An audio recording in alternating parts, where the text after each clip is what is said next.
Indira Gandhi national open university में आपका खैर मकदम है।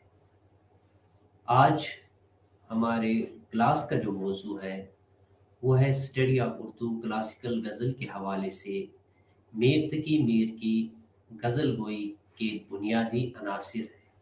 ये ब्लॉक 2 में आपके सिलेबस में है। तो सबसे पहले हम मीर तकी मीर की गज़ल गोई की खुसूसियत के हवाले से हम इससे पहले मीर तकी मीर की हालात ज़िंदगी को जानना ज़रूरी है।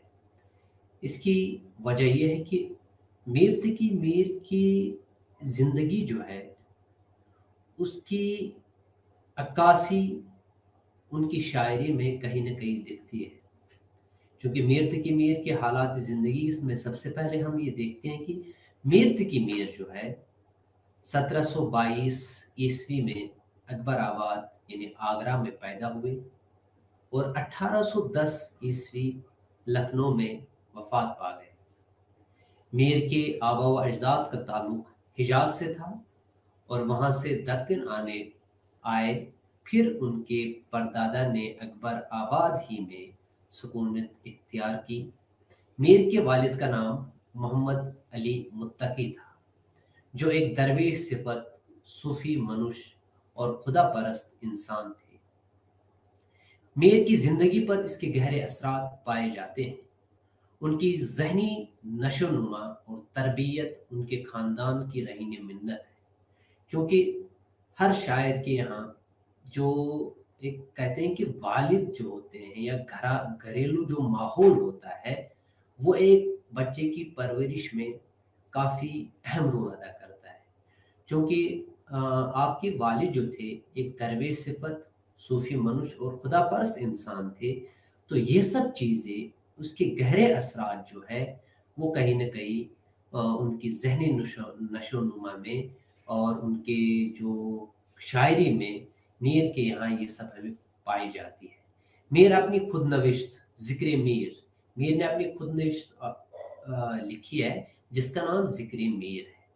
वो अपने वालिद के बारे में ज़िक्र मीर जो उनकी जो खुद नविश्त है उसमें लिखते हैं कि वो एक अपने वालिद साहब के बारे में वो लिखते हैं, यानी मोहम्मद अली मुत्तकी के बारे में वो लिखते हैं कि वो एक सालिया आशिक पेशा थे, गरम दिल के मालिक, शब जिंदादार और रोज़ हैरानकार।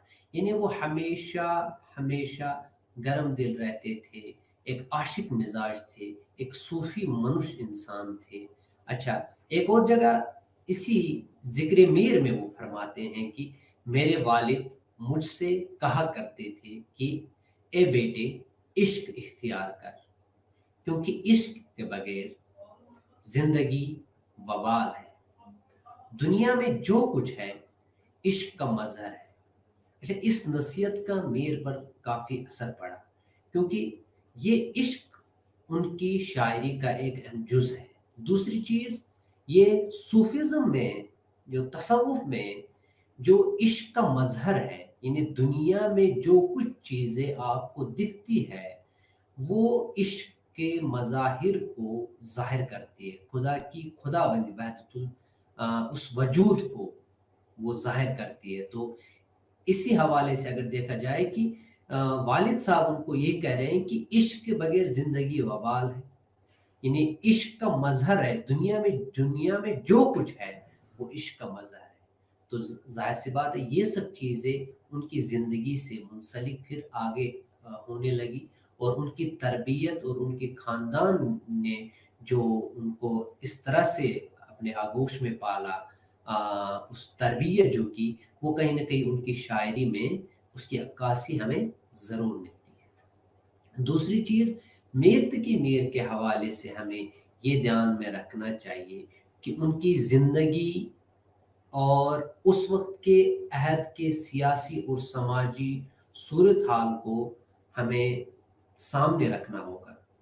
क्योंकि जब हम उनकी निजी ज़िंदगी जो है, उनकी जो निजी ज़िंदगी है, उस हवाले से बात करते हैं तो 11 साल की उम्र में वालिद का साया जो है सर से उठ गया। वालिद के इंतकाल के बाद उनके चचा और सौतेले मामू खान आरजू, یہ بھی ایک بہت بڑے شاعر تھے، ان کی تربیت کی، اور یہ ان کے سوتیلے ماموں تھے، لیکن ماموں کے رویے نے انہیں دل برداشتہ کیا۔ دوسری چیز، ان کے جو سوتیلے بھائی تھے، انہوں نے بھی ان کے ساتھ اچھا برتاؤ بھی نہیں کیا۔ اچھا، لہٰذا اس رویہ کا، یعنی ایک تو 11 سال کی عمر میں والد کا سایہ سر سے اٹھ جانا، اس کے بعد پھر سوتیلے ماموں خان آرزو جو ہے ان کے رویہ نے، اس کے بعد ان کے بھائیوں نے، تو یہ نجی زندگی کے حوالے سے بات ہو رہی ہے، ان کے بھائیوں نے جو ان کے ساتھ اچھا سلوک نہیں کیا، تو اس رویے نے ان کو کیا کیا کہ دل برداشتہ کیا، لہٰذا اس رویہ کا اثر ان کی زندگی پر پڑا۔ اور کہا جاتا ہے کہ ان کی زندگی میں، اچھا ایک اور چیز بھی ہے جو ان کی نجی زندگی سے متعلق ہے، وہ یہ کہ ان کی زندگی میں عشق کی ناکامی نے بھی انہیں سودائی بنا دیا تھا۔ یعنی دو تین چیزیں جو ان کی نجی زندگی کے حوالے سے ہوتی ہے، ایک والد کا بچپن میں ان کے فوت ہو جانا، اس کے بعد یہ جو سوتیلے ماموں ہے یا بھائی ہے ان کا رویہ ان کے ساتھ صحیح نہیں ہونا، اور پھر تیسری چیز جو ہے ان کی زندگی میں، جو کہا جاتا ہے کہ ان کی زندگی میں جو ہے عشق کی ناکامی نے انہیں سودائی بنا دیا۔ تو ان کی نجی زندگی کے متعلق تو یہ جو پوری جو پورا جو ان کی نجی زندگی کے حالات ہے، تو کہیں نہ کہیں اس نے ان کی زندگی پر کافی اثر پڑا ان وجوہات کی بنا پر۔ اچھا، دوسری چیز ہے کہ اب سیاسی اور سماجی حالات، اس عہد کے سماجی اور سیاسی حالات کے حوالے سے ہم بات کرتے ہیں، چونکہ دیکھیں 17 سال کی عمر میں وہ دہلی آئے، ان کی زندگی کا بیشتر وقت یہی گزرا، لیکن دہلی پر نادر شاہ کے پے در پہ حملوں اور انتشار سے یہاں کی سیاسی اور تہذیبی زندگی کا شیرازہ بکھر گیا۔ تو پھر میر لکھنؤ چلے گئے، وہاں ان کو نوابین کی طرف سے ایک سرپرستی حاصل ہو گئی، ان کو کافی سراہا گیا، اور وہاں لکھنؤ میں اچھی زندگی گزری، لیکن آخری دنوں میں ان کی طبیعت خراب رہتی تھی، اور بینائی کمزور ہو گئی تھی، اور دانتوں میں بھی درد رہتا تھا۔ ذکر میر جو ان کی خود نوشت ہے، وہ لکھنؤ کے جو آخری دور کے جو حالات ہے، آخری جو ان کے بڑھاپے کے نزدیک جو ان کی جو عمر ہے، وہ اس حوالے سے اس ذکر میر خود نوشت میں خود بھی اس چیز کا ذکر کرتے ہیں۔ سب سے پہلے یہ دیکھ لیجئے کہ یہ جو دہلی کے سیاسی حالات تھے، تہذیبی زندگی جو تھی، وہ ایک دم مطلب وہ اس کا جو شیرازہ ہے وہ بکھر چکا تھا۔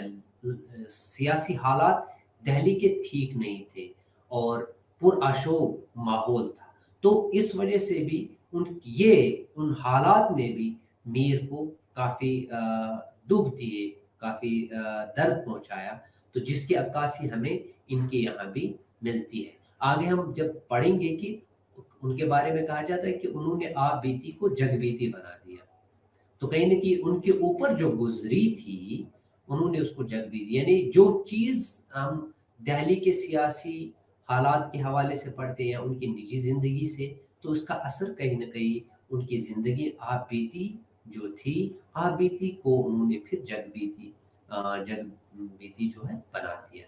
ٹھیک ہے، اب ذکر میر میں اپنے آخری حالات، آخری دنوں میں ان کی طبیعت جو خراب رہتی تھی، اس حوالے سے وہ فرماتے ہیں کہ اس زمانے میں میرا مزاج ناساز رہتا ہے، یاروں کی ملاقات ترک کر دی، بڑھاپا آ پہنچا ہے، اکثر اوقات بیمار رہتا ہوں، کچھ دنوں آنکھ کے درد کی تکلیف اٹھائی، ذوف بصری کی وجہ سے اینک لگائی، یعنی بڑھاپے کی وجہ سے ان کے آنکھوں میں جو ہے وہ کہیں نہ کہیں بینائی جو ہے کمزور ہو گئی تھی، تو اس وجہ سے انہوں نے اینک لگانی شروع کر دی تھی۔ پھر دانتوں کی درد کا کیا ذکر کروں، آخر دل کڑا کر کے ایک ایک کو جڑ سے اکھڑوا دیا، یعنی پورے دانت انہوں نے اس وقت، گرچہ ان کے اس وقت کے لکھنؤ میں جو اچھی زندگی جو ہے اب میسر آ رہی تھی، لیکن ان کی نجی زندگی ان کی طبیعت جو ہے یا ان کی صحت جو ہے وہ کہیں نہ کہیں کمزور ہوتی جا رہی تھی۔ गरज की ज़ोफ़े कवि जो है बेदिमागी, नातवानी, दिल शिकस्तगी और आज़ुदा खातरी से ऐसा मालूम होता है कि ज़्यादा दिन नहीं रहूँगा और ज़माना भी रहने के काबिल नहीं रहा है। बस आरज़ू इतनी है कि खात्मा बख़ैर हो। यानी ये उनके इस इक़्तिबास से आपने अंदाज़ा लगाया होगा कि मीर अपने आखिरी दिनों में जो उनकी तबीयत खराब रहती थी वो किस चीज़ से गुजर रहे थे। अच्छा, इसी हालत में फिर वो लखनऊ ही में आखिर इसी हालत में 1810 में जो है लखनऊ में उनकी वफात हुई है। तो ये थोड़ा सा सियासी ज़िंदगी के बारे में जब हम उसको एक तज्ज़िया करते हैं उनकी निजी ज़िंदगी और उस वक्त के सियासी हालात और लखनऊ की आखिरी दिनों के जो उनकी ज़िंदगी गुजरी है, उन सब को अगर हम एक तरह से एक पेश करें तो उनकी ज़िंदगी का मुख्तसर खुलासा ये है कि इब्तिदाई ज़िंदगी यतीमी, बेकसी, नादारी में गुजरी है। उनके सौतेले भाइयों ने भी उनके साथ अच्छा सलूक नहीं किया, जैसे हमने ज़िक्र किया इस चीज़ का। अच्छा, तलाश माश में उन्हें मुख्तलिफ शहरों का चक्कर लगाना पड़ा। तंगदस्ती उनकी ज़िंदगी में उनका साया बनकर साथ-साथ चलती रही इब्तिदाई दिनों में। लखनऊ में गर्चे जैसे हमने बात की कि लखनऊ में नवाबीन ने उन्हें अपने हाथों लिया, उनको काफ़ी सराहा और उनकी पज़िराई की, उनकी शायरी की। तो लखनऊ में अगरचे उन्हें आखिरी वक़्त में थोड़ा सुकून मयस्सर आया, लेकिन वो उम्र के आखिरी पड़ाव पर थे। जैसे हमने अभी इससे पहले बात की कि वो खुद जो है उस चीज़ का आखिरी उम्र के जो पड़ाव पर थे, वो उस चीज़ में किस हालात से गुज़र रहे थे, एक सेहत के हवाले से। तो आखिरी वक़्त तक उनकी खुददारी, आला ज़रफ़ी और खुद एतमादी में लग़ज़िश नहीं आई। यही सब वजूहात हैं कि उनकी शायरी में उनके गम और इश्क का एहसास दूसरों को हो पाता है। उनकी शायरी में हयात इंसानी की मुकम्मल तस्वीर नज़र आती है। उनके अशआर में शोर अंगेज़ी तलाश की जाती है और उनके बारे में कहा जाता है कि उन्होंने आप बीती को जग बीती बना दिया। तो ये जो मुख्तसर जो खुलासा हमने पेश किया है, इसके पस मंज़र में हम ये कह सकते हैं कि जो मीर तकी मीर जो थे, उनकी ज़िंदगी में काफ़ी उनको दर्द मिले। उनका जो इश्क की जो नाकामी है, उसने भी उनकी ज़िंदगी को उनकी ज़िंदगी पर काफ़ी असरात डाले। अच्छा, ये सब चीज़ें जो गम है और इश्क का एहसास है, ये सब जितनी भी चीज़ें हैं, ये इनकी शायरी का एक जुज़ बन गई और हयात इंसानी की जो मुकम्मल तस्वीर हम इब्तिदा से लेकर उनकी आखिरी उम्र तक हम देखते हैं, तो हयात इंसानी की एक मुकम्मल तस्वीर उनकी शायरी में हमें देखने को मिलती है। क्योंकि हम आगे चलकर जो शेर पढ़ेंगे, उसमें हमें इस चीज़ का एहसास होगा कि शोर अंगेज़ी जो है, वो उनकी शायरी में है। उन्होंने आप बीती को जग बीती बना दिया, यानी उनके ऊपर जो गुज़री है, ऐसा लगता है जब हम उनकी शायरी को पढ़ते हैं, ऐसा लगता है कि ये हमारे साथ ही हो रहा है, हमारे दिल की बात कर रहे हैं, मीर तकी मीर। और ये मीर तकी मीर की सबसे बड़ी ख़ुसूसियत है कि आप बीती को जग बीती बना देना। अच्छा, अब इनके बारे में मुख्तलिफ ख़यालात जो है, मतलब मुख्तलिफ शोरा ने उनके बारे में क्या कहा है।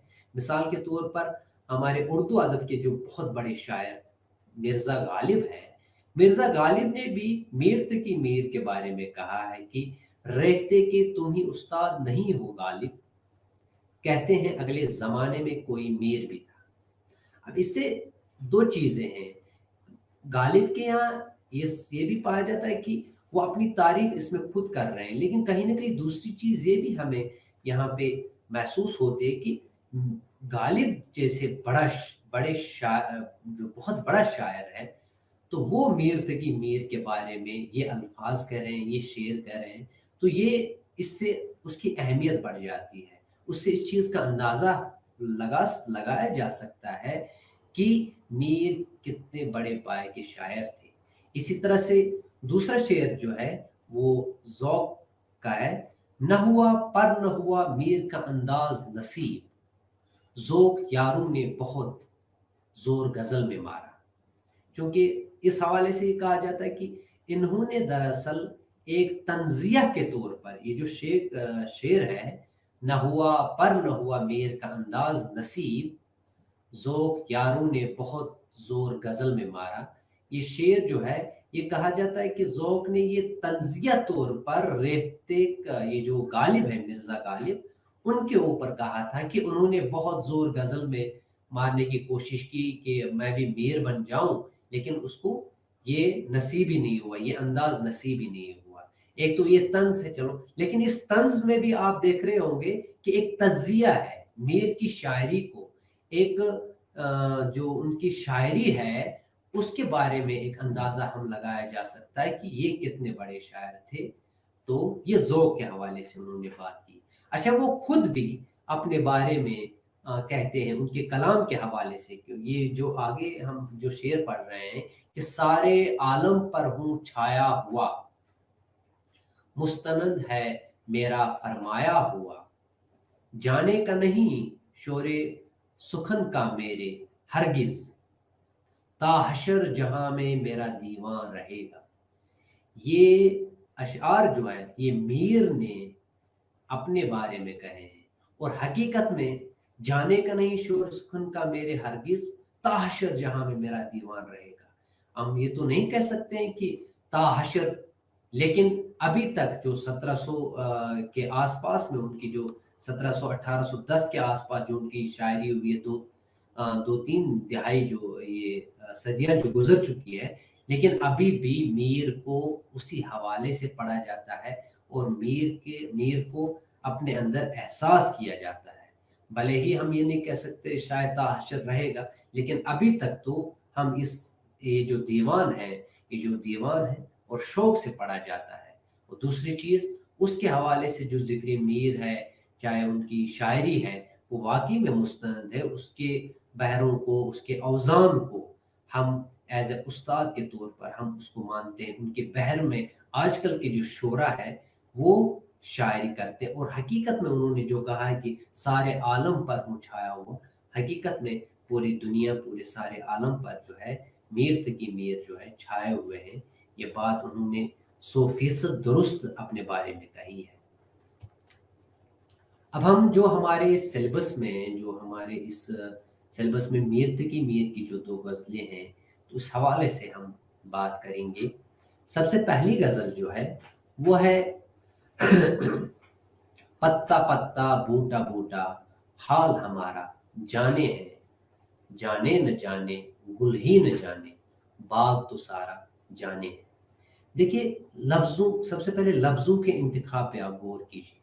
पत्ता पत्ता, ये तकरार अल्फाज है इसमें।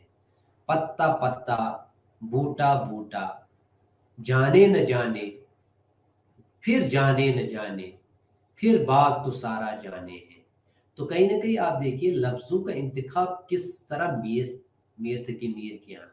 दूसरी चीज, ये जो इसमें पत्ता पत्ता बूटा बूटा, ये जो तकरार अल्फाज है, अल्फाज का जो बार बार जो रिपीट हो रहे हैं, जो दोहरा रहे हैं, पत्ता एक जगह फिर ये कहीं ना कहीं एक जरिया है तकरार अल्फाज में। ये एक खूबी है, एक खुशनुमा बनाता है उसको, सौतियत को, एक पढ़ने में भी कहीं ना कहीं उसमें मजा आता है।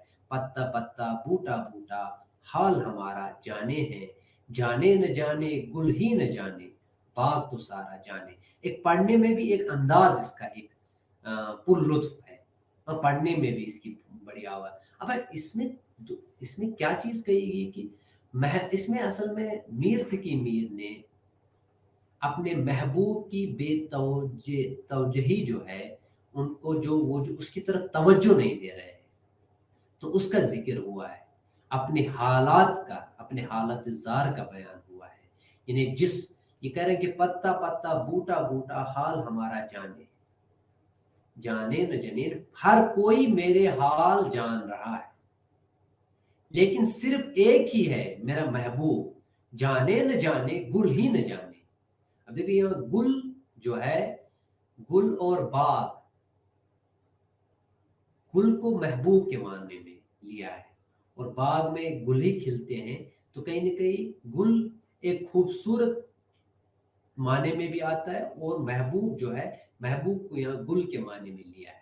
تو کہہ رہے ہیں کہ باغ تو سارا جانے ہیں، سب کو یہاں پتے جتنے بھی ہیں، یہ باغ جو ہے پورا جو ہے نا میرے حالات سے واقف ہے، لیکن صرف جس کو جاننا تھا یعنی ان کا محبوب، وہی ہمارے حال سے ناواقف ہے۔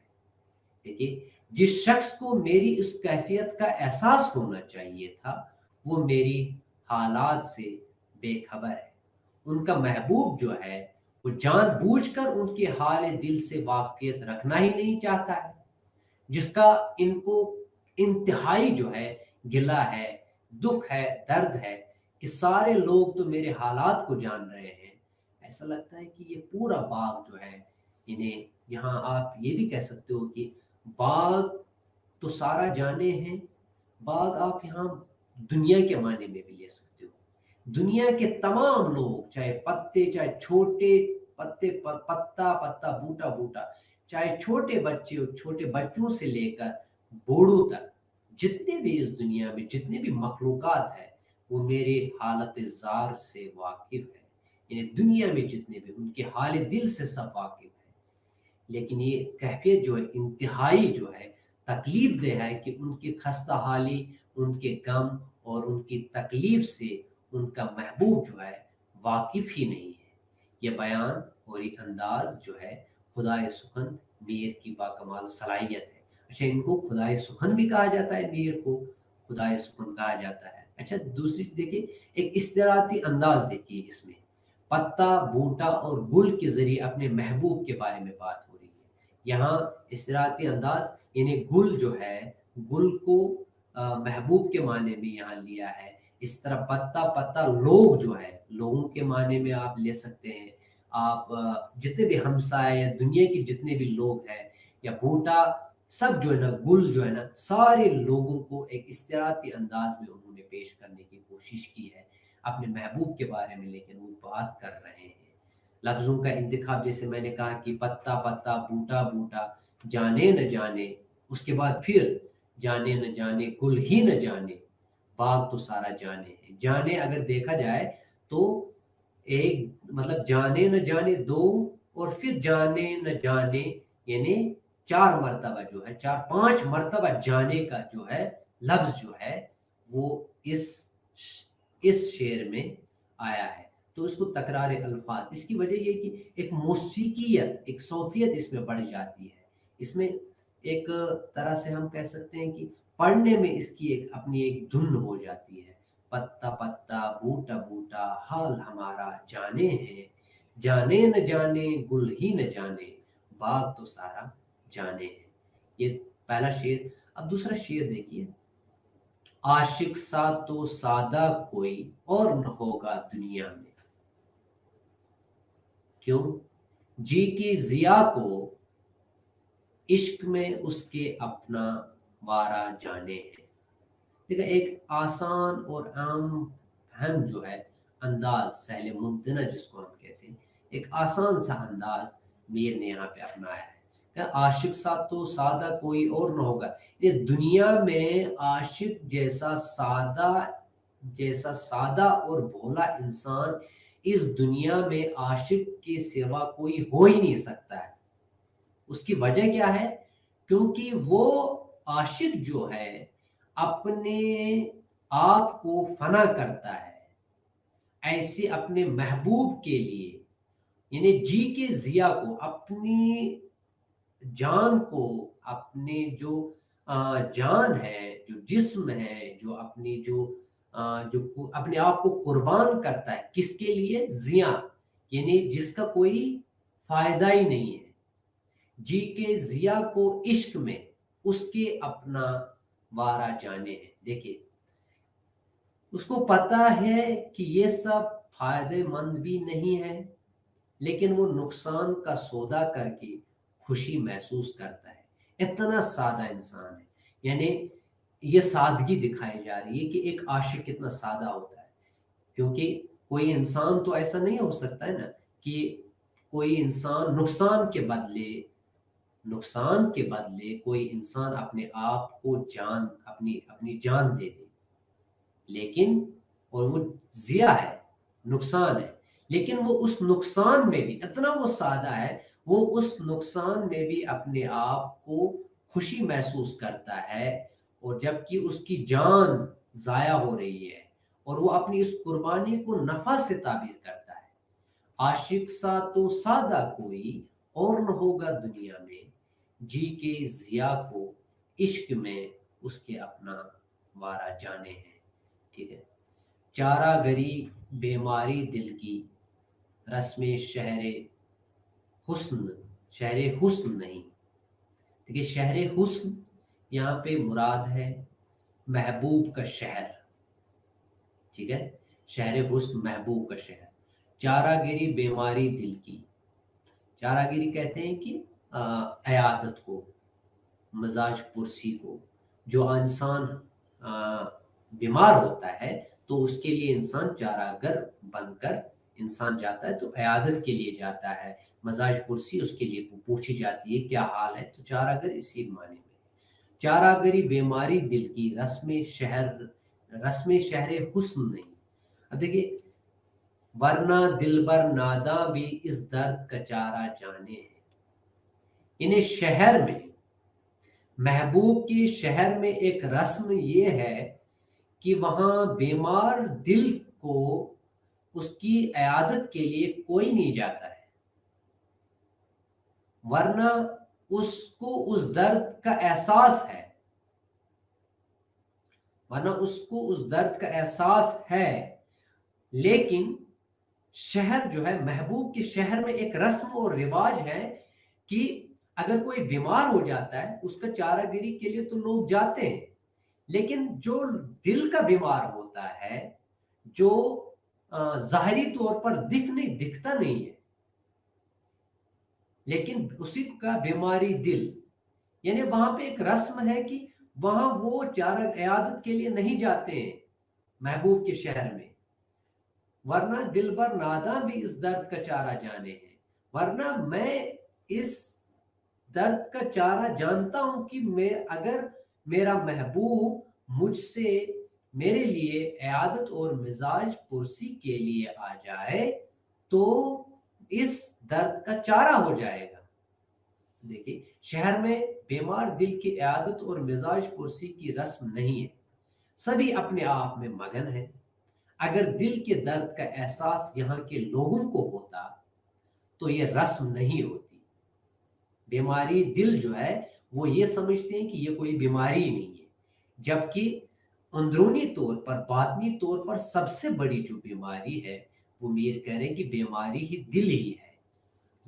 ظاہری طور پر اگر کسی کو بخار ہے یا کوئی چیز ہے تو وہ تو دوا سے ایسے ٹھیک ہو جائے گا، لیکن یہ دل کی بیماری جو ہے، جب تک اس کو اپنے محبوب سے اس کے دید حاصل نہیں ہوگا، اس سے وصال نہیں ہوگی، تب تک جو ہے اس بیماری دل کا کوئی علاج نہیں ہے۔ مگر بدقسمتی سے رسم شہر حسن جو ہے وہاں پہ یہ رسم ہے، محبوب کے شہر میں یہ رسم ہے کہ وہاں اس بیماری کے لیے، مزاج پرسی کے لیے جاتے ہی نہیں ہیں۔ اب تو یہ ہمیشہ ایسے ہی رہے گی، یہ بیماری دل ایسے ہی رہے گی۔ اگر دل کے درد کا احساس یہاں کے لوگوں کو ہوتا تو وہ یہ رسم جو ہے توڑ دیتے، اور اسی شہر میں میرا محبوب بھی رہتا ہے اور وہ بھی میرے اس درد کی چارہ گری کو جانتا ہے۔ یہاں آپ یہ بھی کہہ سکتے ہو کہ یہاں شہر سے مراد دنیا بھی لے سکتے ہو، یعنی دنیا والے جو ہے وہ ابھی عشق کے اس بیماری سے واقف نہیں ہے، ورنہ یہ رسم جو ہے کہ جو ظاہری طور پر ایک بیماری تو نہیں لگتی ہے، اندرونی طور پر ایک بہت بڑی بیماری ہے، وہ اس کے عیادت اور اس کے مزاج پرسی کے لیے ضرور جاتے۔ لیکن اس دنیا میں تو یہ رواج ہے، یہ رسم ہے کہ بھائی یہ تو بیمار نہیں ہے، یہ تو ایسے ہی ہے، اس کا کوئی علاج ہی نہیں ہے، تو اس کو چارہ گری کے لیے، اس کو عیادت کے لیے، اس کے مزاج پرسی کے لیے کون جائے گا۔ اب پڑھی چارہ گری بیماری دل کی رسم شہر حسن نہیں، ورنہ دل بر ناداں بھی اس درد کا چارہ جانے ہے۔ تیسرا شعر ہے، مہر و وفا و لطف و عنایت ایک سے واقف ان میں نہیں، اور تو سب کچھ طنز و کنایا رمز و اشارہ جانے ہے۔ لیکن مہر و وفا، لطف و عنایت، وفاداری، مروت، یہ جو لطف ہے، یہ جو عنایت ہے، ان سے کوئی بھی واقف نہیں ہے، کوئی وفادار نہیں ہے، کسی کو پتہ ہی نہیں وفاداری کیا چیز ہے۔ اس شہر کے لوگ جو ہے نا، نہ ان کو پتہ ہے مہر و وفا کیا چیز ہے، وفاداری کیا چیز ہے، محبت کیا چیز ہے، لطف کیا چیز ہے، عنایات کیا چیز ہے۔ یہ سب چیز، یہ جو لوگ ہیں نا، اس شہر کے لوگ ان سب چیزوں سے ناواقف ہیں۔ بس یہاں صرف عاشق پر، اور تو سب کچھ طنز و کنایا رمز و اشارہ جانے۔ ہاں ایک چیز سے تو بھائی واقف ہے، ایک عاشق کے اوپر طنز کرنا، اس کو اشارے کرنا، اس کو پاگل کہنا، اس کو کھانا خراب کہنا، تو یہ سب چیزوں سے تو یہ لوگ واقف ہیں۔ لیکن محبت، وفاداری، عنایت، لطف جو ہے، ان سب چیز اس کے معنی ہی نہیں ان کو پتہ ہے۔ اگر اس کے معنی ان کو پتہ ہوتے تو عاشق کے اوپر یہ طنز کبھی نہیں کرتے، اور تو سب کچھ طنز و کنایا رمز و اشارہ جانے ہیں۔ ہاں طنز ہے، کنایا ہے، رمز و اشارہ، جتنے بھی چیزیں ہیں، یہ سب چیزوں سے تو یہ لوگ واقف ہیں۔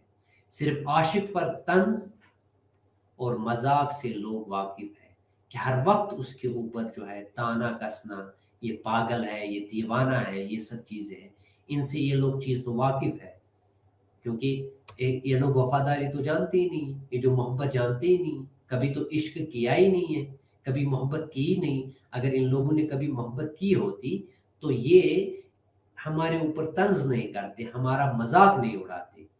تو صرف عاشق پر طنز اور مذاق سے یہ لوگ صرف واقف ہیں، اور تو سب کچھ طنز و کنایا رمز و اشارہ جانے ہیں، یعنی انسانی اقدار سے محروم ہے۔ انسان کی جو روحانی پہلو ہے، انسان کے باطن میں جو چیز پنپتی ہے، وہ ان سب چیزوں سے محروم ہے۔ عاشق یہاں ایک عاشق کی ایک کیفیت کو بیان کر رہا ہے کہ لوگ جو ہے، میں لوگوں کے طنز اور یہ جو مذاق ہے، میں اس کو بھی سر میر کا یہ انداز دیکھیے کہ وہ یہ دکھانے کی کوشش کر رہے ہیں کہ یہ جو لوگ ہیں، دنیا کے جو لوگ ہیں، اس کا مطلب یہ لوگ جو ہے یہ طنز کرتے ہیں، یہ مذاق کرتے ہیں، ایک عاشق کا مذاق اڑاتے ہیں۔ تو ایک عاشق کی کیفیت اس میں بیان ہوئی کہ وہ اس دنیا میں کن چیزوں سے گزر رہا ہوتا ہے۔ یعنی جب عاشق آگ میں جلتا ہے تو لوگ جو ہے اسی چیز کا اسے مذاق اڑاتے ہیں کہ یہ پاگل آدمی ہے، یہ کیا محبت کرے گا، یار یہ محبت کے لائق ہی نہیں ہے۔ بہت سی چیزیں جو ہے ایک عاشق کے اوپر طنز کیا جاتا ہے۔ یہ ایک دنیا کے حالات، اس ماحول کی عکاسی میر نے شاعری میں کی۔ ایک عاشق کی کیفیات، ایک تو اس کو اپنے محبوب سے وہ لطف و عنایت تمہیں نہیں ملتی، اوپر سے یہ جو لوگ ہیں، اگر یہ لوگ ہی اس محبت کو، اس عاشق کی کیفیت کو سمجھ جاتے تو بہت بڑی بات تھی۔ لیکن میر کہہ رہا ہے کہ نہ تو لوگ مہر و وفا اور لطف و عنایت سے واقف ہے، اور نہ میرا محبوب ان سب چیزوں سے واقف ہے۔ تو یہ جو عاشق ہے وہ ہر جگہ جو ہے، وہ ہر جگہ اس کو مذاق ہی بنایا جاتا ہے، اور وہ ہر جگہ جو ہے بے سکونی کی زندگی، اضطرابی کیفیت سے گزر رہا ہے۔ ہر جگہ یہی چیز مل رہی ہے، مہر و وفا و لطف و عنایت ایک سے واقف ان میں نہیں، اور تو سب کچھ طنز و کنایا رمز و اشارہ جانے ہیں۔ اچھا، عاشق تو مردہ ہے، ہمیشہ دیکھے سے جی اٹھتا ہے۔ دیکھیے ایک عاشق کی حالت کیا ہوتی ہے۔ ایک جو عاشق، یہاں پہ بھی ایک عاشق کی کیفیت کا بیان ہوا ہے کہ اس کو ہر وقت اس پر کہیں نہ کہیں گشی طاری ہوتی ہے، بے حس ہوتا ہے، دنیا سے اس کو غرض ہی نہیں ہوتا ہے۔ یعنی ایک ہم کہہ سکتے ہیں کہ आशिक एक मुर्दा होता है, उसको दुनिया से कोई लेना देना नहीं होता है। तो यहाँ मुर्दे का एक उन्होंने एक लफ्ज जो है ये इस्तेमाल किया है। आशिक तो मुर्दा है, हमेशा देखे से जी उठता है, लेकिन वो जी उठता है कब जी उठता है? जब यार के आ जाने को यकायक उम्र दोबारा जाने। वो तभी जी उठता है जब उसका महबूब उसके सामने आ जाता है और वो यकायक अचानक जो है उसकी जिंदगी दोबारा जिंदगी मिल जाती है, उसको दोबारा मिल जाती है। यानी महबूब के आ जाने से वो इस बेखुदी से बाहर आ जाता है, उसके जिस्म में जान आ जाती है, वो दोबारा जिंदा हो जाता है। वरना तो वो मुर्दा है। महबूब का उसकी जिंदगी में कितना बड़ा रोल होता है, उसकी जिंदगी को वो दोबारा जिंदगी बख्शता है। ये इश्क की एक इंतहा जो ये मीर तकी मीर ने बयान की है। आशिक तो मुर्दा है, हमेशा देखे से जी उठता है, लेकिन यार के आ जाने को यकायक उम्र दोबारा मतलब दोबारा जो है जाने है। आशिक की इस कैफियत का बयान जो हर वक्त उस पर तारी होता है, बेहिस दुनिया से गर्ज नहीं, दुनिया वो माफिया से बेखबर।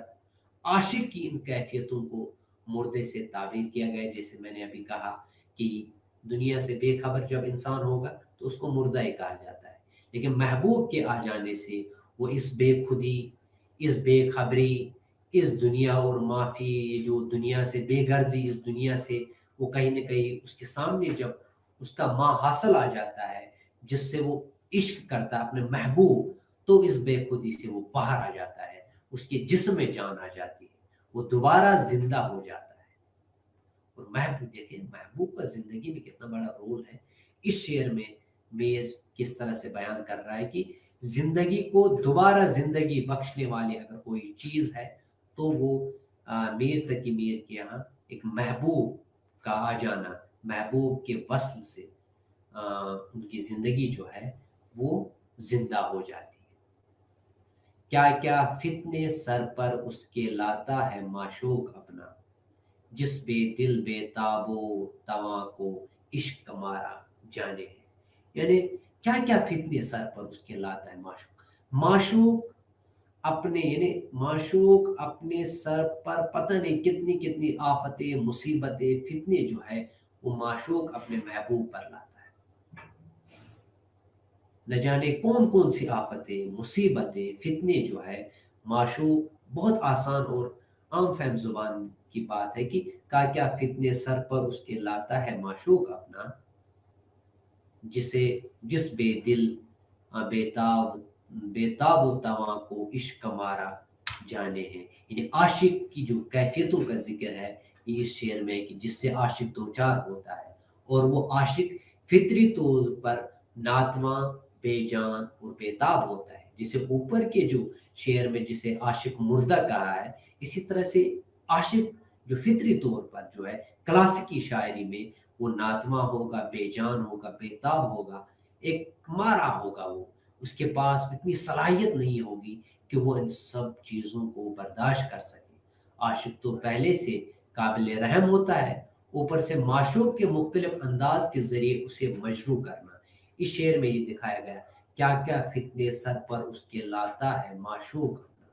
माशूक उसके, ये जो आशिक जो पहले से मारा हुआ होता है, वो उसके ऊपर कितने मुसीबतें और डालता है, जबकि वो पहले से बेताब तवा होता है और बेदिल होता है। तो इश्क मारा वही जानता है जो आशिक उसके ऊपर, उस आशिक की कैफियतों का जिक्र इस शेर में बयान हुआ है। मुख्तलिफ अंदाज के जरिए जो माशूक जो है अपने जो महबूब है अपने आशिक को जो मजरू करता है, उसको तकलीफ देता है, उसके ऊपर मुसीबतें जो डालता है, जो पहले ही से काबिल रहम होता है, लेकिन ऊपर से उसके जो नाजो नखरे हैं या उनकी जो मुसीबतें हैं, उनकी जो फितने हैं, वो और भी आशिक को और भी कमज़ोर कर देता है। ये एक दर्द, एक आशिक की कैफियत का जिक्र जो है मीर तकी मीर के इस शेर में पाया जाता है। तिश्ने खूह है अपना कितना, मीर भी नादा तलखिए कश, दमदार आब तेग को उसके आब गवारा जाने हैं। तलखी कश कहते हैं ये जो मुसीबत का मारा होता है, तश्ने खून इन्हें खून का प्यासा। आब तेग, आब पानी को कहते हैं, तेग तलवार को कहते हैं। तो तेग की चमक, आब चमक के माने में यहाँ है, इन्हें तलवार की चमक कितनी तेज होती है। तश्ना, तश्ने लब, प्यास, तश्ने खून, इन्हें खून का जो प्यासा है, अपना कितना मीर भी नादान तलखी। यानी महबूब के जुल्म की इंतहा ये है कि वो मेरे खून के प्यासी है। शायर अपने महबूब की तेज तलवार धार को आबे गवारा से तशबीह देता है। तेज तलवार जो धार है ना, उसको कहता है कि आबे गवारा। आशिक की घुट घुट के मर जाने से तो बेहतर है कि एक ही बार उसकी तेज तार तलवार का निशाना बने। और यही आशिक की मेराज और कामयाबी है, इन्हें अपने आप को महबूब में फना कर देना। सूफीज़्म और तसव्वुफ में फना फिल्ला जो तसव्वुफ का एक नजरिया है, इन्हें अपने आप को फना करना। तो इसी तरह से, और वो उसको अपनी कामयाबी समझता है। एक सूफी बुजुर्ग ने कहा था कि हुजूर अकरम सल्लल्लाहु अलैहि वसल्लम जब शब मेराज पर गए तो उन्होंने कहा था कि वो वहां पे वापस एक आशिक का, एक तसव्वुफ में एक इश्क का तस्वुर ये भी है कि वो शब मेराज, वहां मेराज पर गए, उन्होंने मुलाकात की अल्लाह से, और फिर वो वापस आ गए। एक बुजुर्ग का कॉल है, अच्छा काश मैं अगर चला गया होता वहां, काश अगर मैं चला गया होता तो मैं वल्ला वापस नहीं आता। इन्हें मैं अपने आप को फना करता, वही अपने महबूब में जम हो जाता। इश्क फना फिल्ला उसको कहते हैं। और इश्क फना करना ही जो है इस क्लासिकी शायरी या इस तसव्वुफ की शायरी में अपने आप को ही फना कर देना, अपने महबूब में फना कर देना, ये उसकी एक मेराज है, उसकी एक कामयाबी है। तो यहाँ पे वही चीज़ मीर तकी मीर के इस शेर से वाज़ह हो रहा है कि महबूब की जुल्म की तश्ने खून है अपना कितना मीर, भी नादां तलखी तलखी कश, दमदार आबे तेग को उसके आबे गवारा जाने हैं। इन्हें उसकी तेज तार जो तलवार है, उसको मैंने अपने आप के लिए एक आबे गवारा समझा है, एक ऐसा पानी, एक ऐसा जो आबे हयात है, जो मुझे गवारा है, जो मेरे लिए गवारा है, जो मुझे सुकून देगा। तो दमदार जो है ना, उसकी जो तेग है, उसकी जो तलवार है, वो कहीं ना कहीं मुझे सुकून देगा। क्योंकि घुट घुट के मर जाने से तो बेहतर है एक ही मर्तबा मैं अपने आप को फना कर दूं। और यही एक आशिक की कामयाबी होती है। वस्ल जैसे हो जाएगी, बस वहीं पे जो है वो आशिक जो है कामयाब हो जाता है। अपने आप को महबूब में फना कर देने के बाद जो है आशिक जो है वो कामयाब हो जाता है। दूसरी गजल जो है हमारी, वो है हस्ती अपनी हुबाब की सी है, ये नुमाइश शराब की सी है। मीर तकी मीर की ये मशहूर गजल हर किसी के लब पे हमने सुनी होगी, और अक्सर व बेशतर हम ये गज़ल जो है गुनगुनाते रहते हैं। इसकी अपनी एक मौसीकियत है, एक सौतियत है।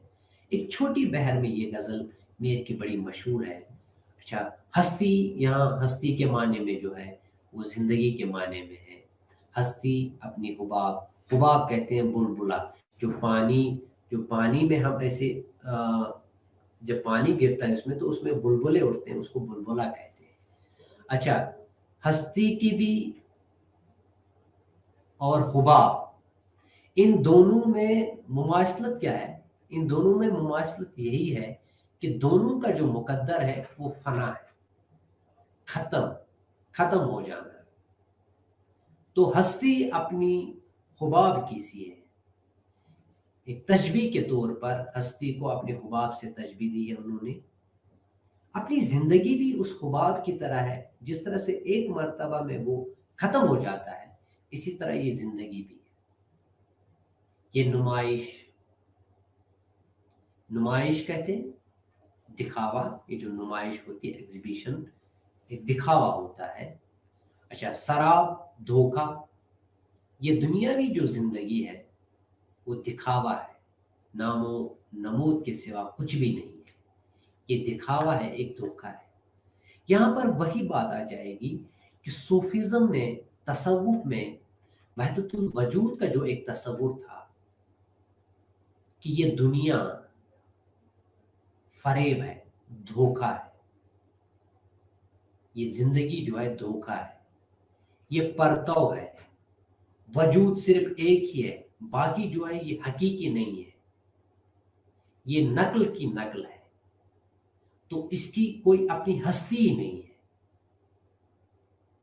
ये तसव्वुफ में एक जो है जिसको हम दुनिया, तो इस वजह से एक नजरिया सूफीज्म में पाया जाता है, वो है कि दुनिया से किनारा कश होना, किनारा कशी इख्तियार करना।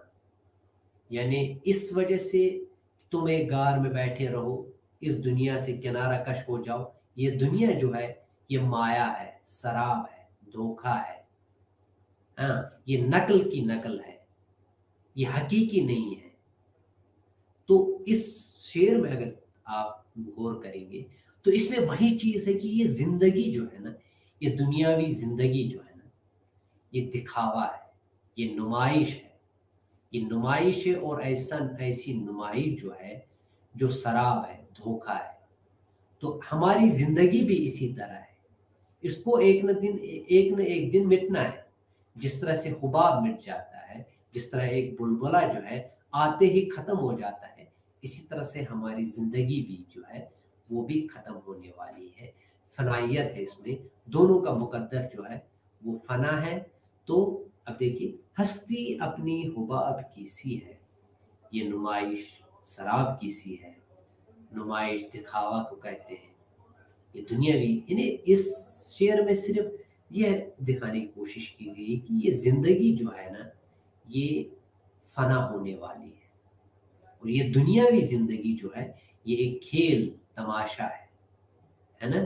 कुरान की एक आयत के पस मंजर में अगर इस शेर को पढ़ा जाए कि इन्नमा हयात दुनिया लाइबुन व लहवुन, ये जो दुनिया है ये खेल है, ये जो दुनिया की जिंदगी है ये खेल है, तमाशा है, ठीक है। तो यही चीज है, ये नुमाइश शराब की सी है, हस्ती अपनी हुबाब की सी है।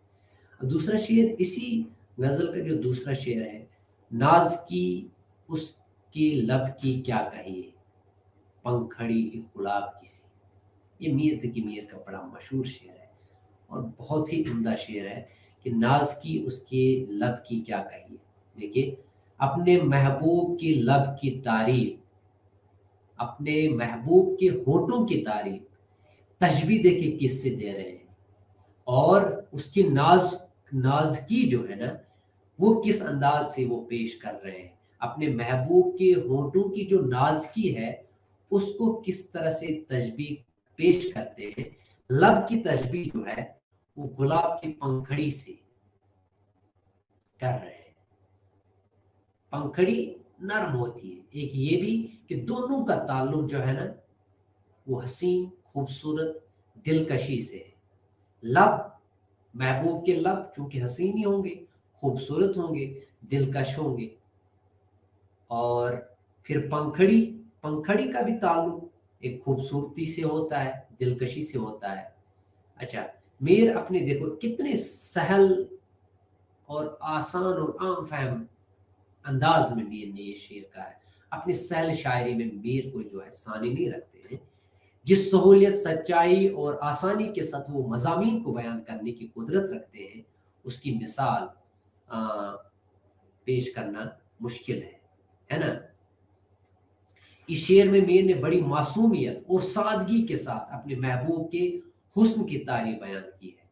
जाहिर है कि हुस्न की तारीफ में, बयान में महबूब के होठों का बयान बहुत अहम اور یہ چیز بھی بہت ضروری سمجھیے، کلاسیکی شاعری میں محبوب کی ہونٹ جو ہے یہ ایک اہم موضوع رہا ہے، اور مختلف لوگوں نے مختلف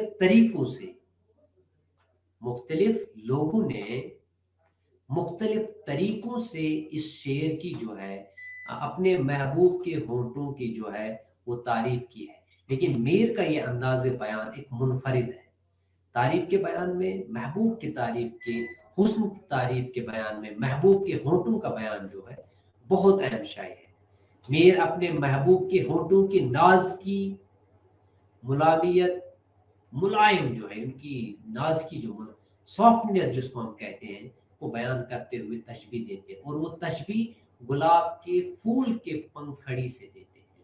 پنکھڑی ایک گلاب کی سی ہے، اس کے لب جو ہے وہ کہیں نہ کہیں پنکھڑی ایک گلاب کی سی ہے، اس حوالے سے ہے۔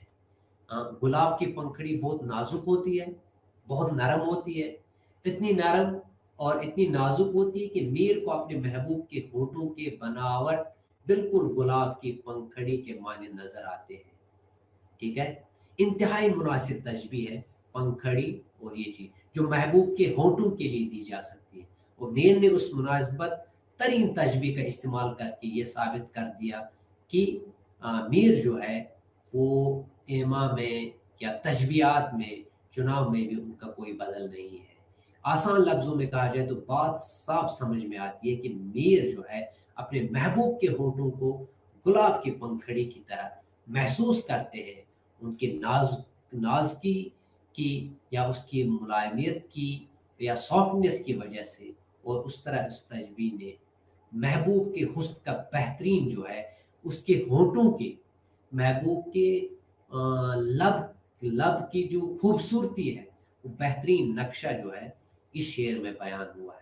ناز کی اس کی لب کی کیا کہیے، پنکھڑی ایک گلاب کی سی ہے، بار بار اس کے در پہ جاتا ہوں،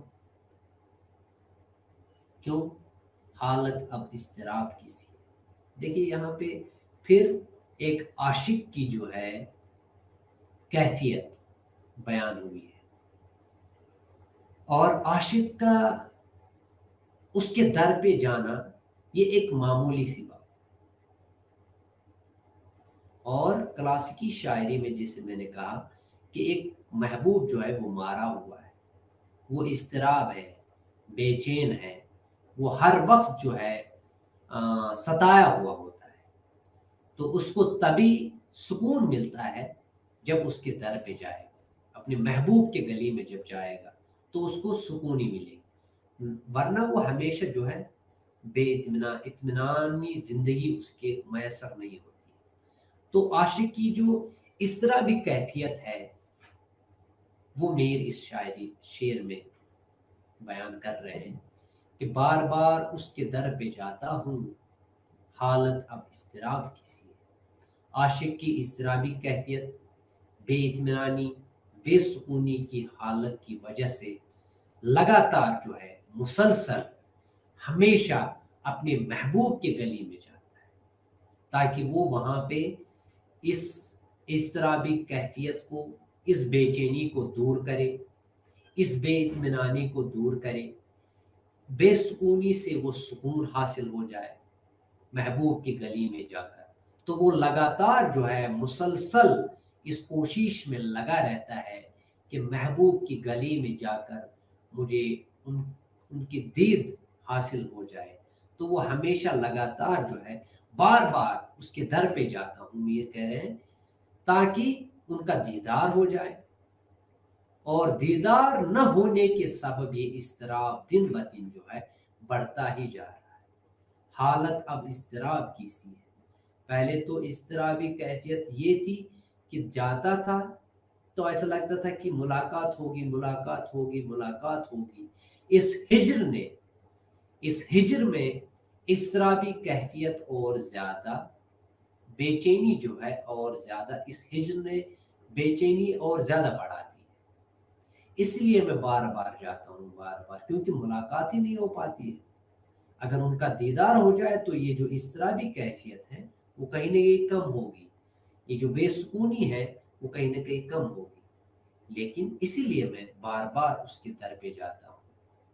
اور یہ حالت جو ہے وہ دیدار نہ ہونے کے سبب، دیدار نہ بار بار جب جاتا ہوں دیدار نہیں ہو پاتا ہے، تو اس کے سبب اضطراب جو ہے دن بہ دن بڑھتا ہی جا رہا ہے. تو اس شعر میں ایک عام فہم اور آسان سی زبان میں اس کو کہا گیا ہے، بار بار اس کے در پہ جاتا ہوں، حالت اب اضطراب کی سی ہے. اچھا،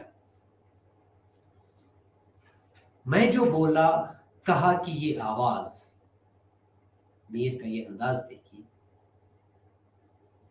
اس شعر میں بھی وہی ایک عاشق کی کیفیت کو بیان ہوا ہے. دوسری چیز، محبوب جو ہے وہ عاشق کو کن الفاظ سے پکارتا ہے. اور پھر اس شعر میں آپ کو ایک محبوب جو ستاتا ہے،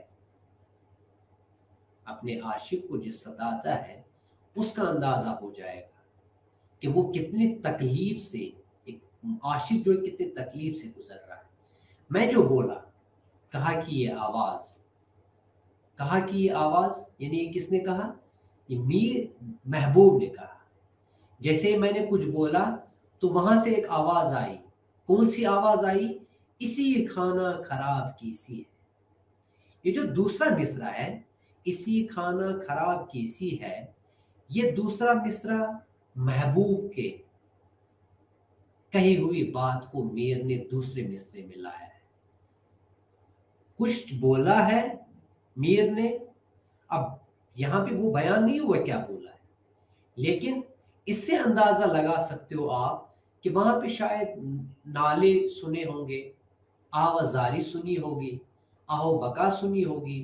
ایک معشوق تو یہی بول سکتا ہے نا، ان کے ایک معشوق کے الفاظ یہی ہو سکتے ہیں، رونا دھونا، تکلیف، آوزاری، آو بکا.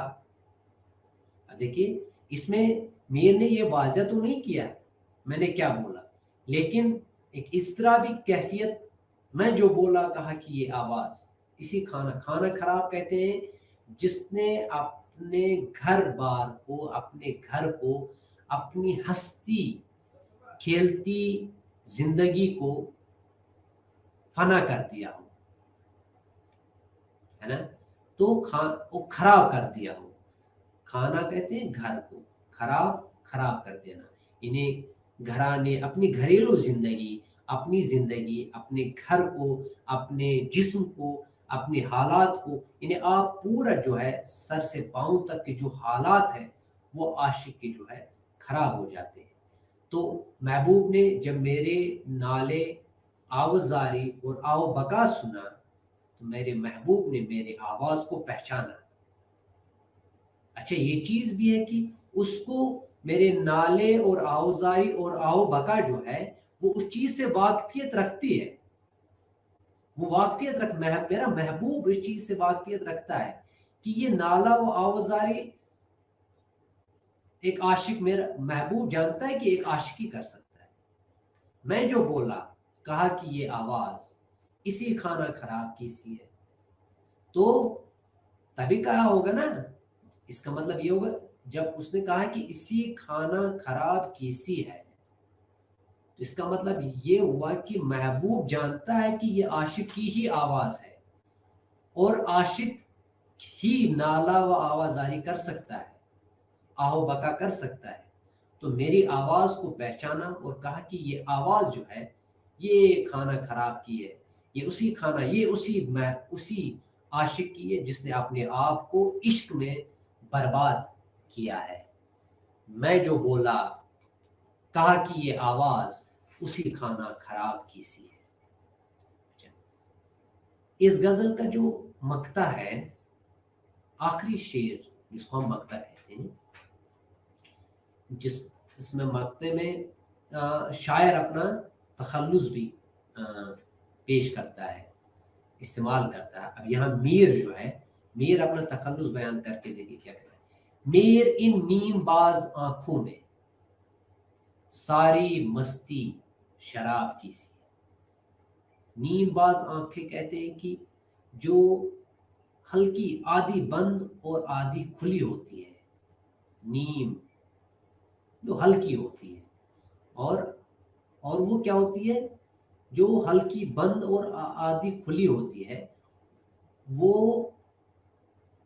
آنکھ شوخی کے معنی میں آتی ہے. وہ آنکھ اپنے آپ میں ایک اٹریکشن اس میں ہوتی ہے، اس میں یہ چیز پائی جاتی ہے. تو شوقی اور مستی اس میں پائی جاتی ہے نا، کھینچاؤ اس میں ہوتا ہے. تو میر نے اپنے محبوب کے آنکھوں کیا کس طرح سے، جس طرح سے لب کو کس طرح سے انہوں نے اپنے محبوب کے لب کو کس طرح سے پیش کیا تھا، اب اسی طرح آنکھوں کو بیان کرنے میں میر کا یہ کمال دیکھیے. کہتے ہیں کہ نیم باز آنکھیں، یعنی آدھی بند اور آدھی کھلی ہوتی ہے. اور یہ علامت کس چیز کی ہوتی ہے؟ ایسی آنکھیں جو ہے وہ شوقی اور مستی اس میں پائی جاتی ہے، وہ اپنی طرف کھینچتی ہے ایک انسان کو. تو نیم باز آنکھیں اسی کو کہتے ہیں. میر ان نیم باز آنکھوں میں ساری مستی جو ہے شراب کی سی، اور ایسی مستی جو اپنے چاہنے والوں کو مسحور کر دے، اس کے اوپر جادو کر دے، سحر کر دے، جس طرح شراب کرتی ہے. ٹھیک ہے. تو یہ پوری غزل جو میری نیم باز آنکھوں میں ساری مستی شراب کی سی ہے. امید ہے آپ کو پوری غزل سمجھ میں آئی ہوگی.